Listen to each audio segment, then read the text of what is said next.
Are you preempting problems? Are you putting yourself in a position that you don't have to play whack-a-mole all day? You don't have to put fires out all day long, right? Think about that. I had a good conversation yesterday with my dad and my brother, and we were talking about their business and, landscape construction and hardscape and paving and all that. And we were discussing some of the common things and some of the common questions that customers have.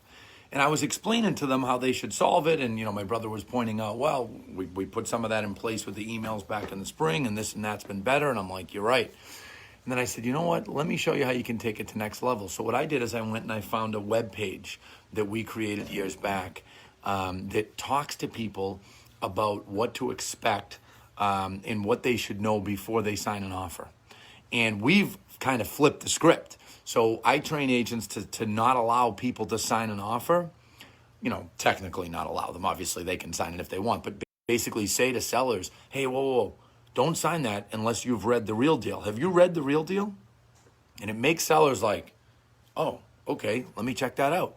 So they go in and they read it. And they read the, what to expect once an offer is signed, home inspection, contingencies, purchase and sales agreements, insurance, all the different places that a buyer can fall through, and it kind of breaks it all down. And I was showing that to them. My dad sent me a message last night, and he's like, wow, he's like, that thing's brilliant. And I'm like, yeah, we came up with it like 7 years ago, and once we came up with it, sellers stopped complaining when deals fell through. In addition to that, sellers ask agents many less questions. See, it's all about education. So that's one example, and I'm giving you guys a little inside scoop on the conversation with my dad and my brother. But what I'm getting at is what most people do, and the reason that they never grow their businesses, or very few grow their businesses, or they grow to a certain extent and then they hit a ceiling and they can't break through it, is because you're doing the same thing. The same thing, you do the same, you get the same. The same thing equals the same results all the time. Okay? Same equals same. I've been saying that for years. So what you need to do as a realtor is look at your day and say, where am I burning time in a repeated fashion? Do you find yourself having the same conversations with buyers every single day? The same conversations with sellers every single day? Have you ever said, wait a second, let me take a step back. Let me do some extra work today or extra work this weekend to type up this situation, or make a video and explain this particular bump in the road, whatever it may be. It may be, take this time of year, for example.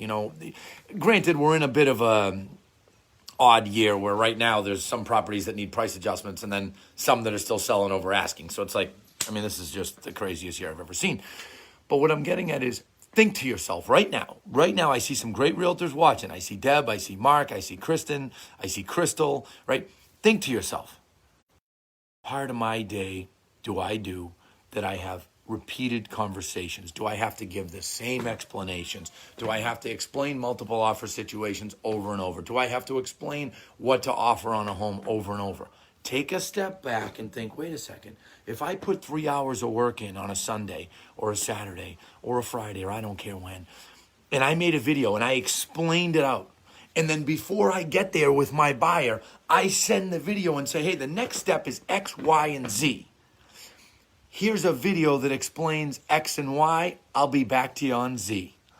Let them see you explain, blah, blah, blah, blah, blah, blah. 3, 4, 5 minute long video. Guys, it doesn't need to be some crazy editing. It doesn't need to be the fancy this and that. Look at me. I've made like 5 mistakes since I've been on here, right? Said the wrong thing or corrected it. Who cares? It doesn't matter. What matters is communication. So educate your clients on what's to come. Human beings, it's amazing what humans are willing to do once they're warned about it. It's amazing what humans will put up with so long as they know in advance and the right expectations are set. I always talk about my assistant, right? She's awesome. Been working with me for 4 years. About 3 years ago, she went and jumped out of a perfectly good airplane and parachuted down. And I was like, Lauren, what in God's name are you doing?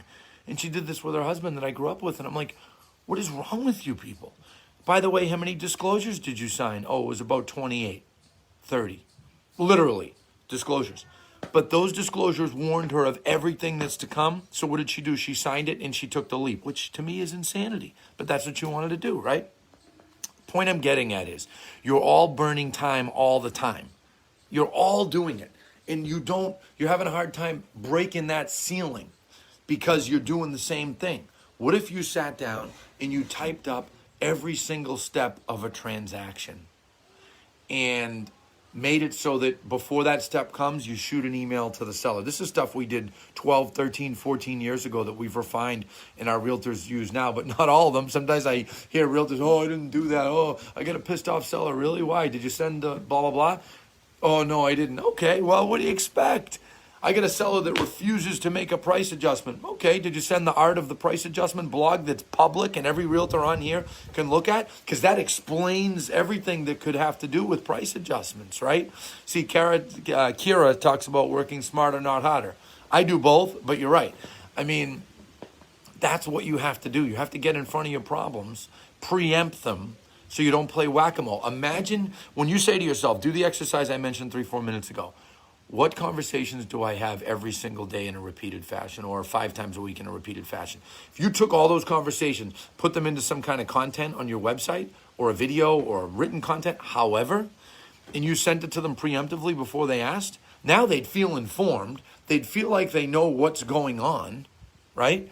And you wouldn't have to deal with the 52 questions and all the explanations, okay? I had someone call me, this is like a whole other topic, but who cares? I'm gonna give you the example. I had a friend call me a couple of years ago who was looking for advice on how to sell his home. He was a fancy luxury town. They listed with a friend of his wife's, and he wasn't happy about that. So once I heard the BS story about why they weren't happy with that,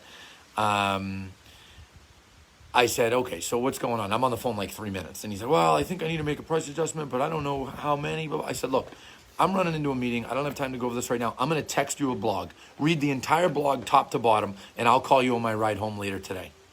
Send him the blog. Call back at 4:30. The guy answers and goes, I have to adjust my price 6%. That would have been a 30-minute conversation back and forth, trying to convince him. I sent him a blog. He read the whole thing top to bottom. See, consumers, when I hear people say, oh, consumers don't read emails, consumers don't watch videos, bullshit. Absolute crap. They will read them. They will watch once they get to the point of curiosity, or they get to the point of fear, or they get to the point of money. When they realize, oh, I'm going to spend money. This is going to cost me money. Then they'll pay attention. So don't believe that crap that, oh, email doesn't work, or videos don't work, or video doesn't work. Believe me, it works. Kira, glad to hear the Florida market's on fire. We got a little something coming up having to do with that place. I won't say anymore. Have a great day, everybody. January 14th, mark your calendars. 1 o'clock, January 14th, Crush It in Real Estate event, virtual. Be the biggest, best Crush It in Real Estate event we've ever had, even though we can't have it in person. Enjoy your Sunday, guys.